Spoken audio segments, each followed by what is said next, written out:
I've ever been. You lived in Boulder, right? Yeah. There's a climb there called the Bastille Crack.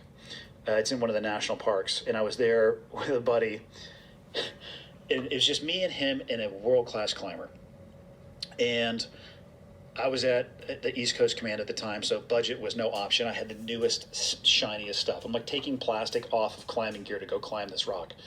This guy pulls up in a van with a Marlboro hanging out and tennis shoes that have laces probably on one of the shoes and an old pair of pants, and he's climbed like every mountain ever. So it's me and my buddy. We're climbing our way up.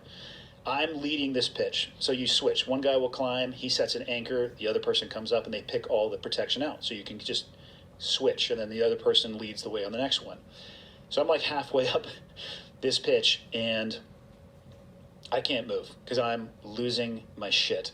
I'm like 15 feet above the last piece of protection that I just put in. I'm convinced that I feel my feet slipping off of the rock. I have my hand jammed into the rock, and then you make a fist to prevent it from falling out. You can actually see Alex doing that in free solo as he's climbing up. They'll slide their hand in, and then they'll manipulate the shape so it pulls. And as my world is collapsing on me, and I'm just sitting there, I've got full sewing machine leg, just sitting there, just shaking. I hear a voice just over my shoulder. He's like, "Hey man, just put the piece of pro right there."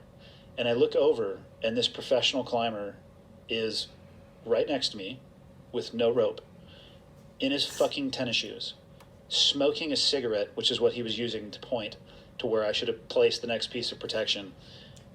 Cool, calm, and collected. And I almost fell off the rock because he scared me so bad. I was so freaked out at what he was doing that I almost fell. I'm like, "You need to get away from me immediately." He's like, "Yeah, no problem. Just scurried up the rock in tennis shoes." Tennis shoes. Tennis shoes.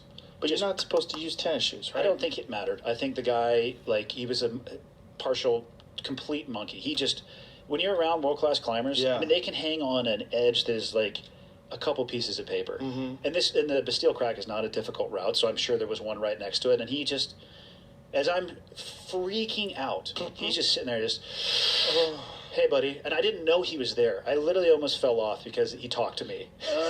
Smoking a cigarette. Yeah, he was ashing. Oh. He's like, "Put a piece of pro right here. Get away from me."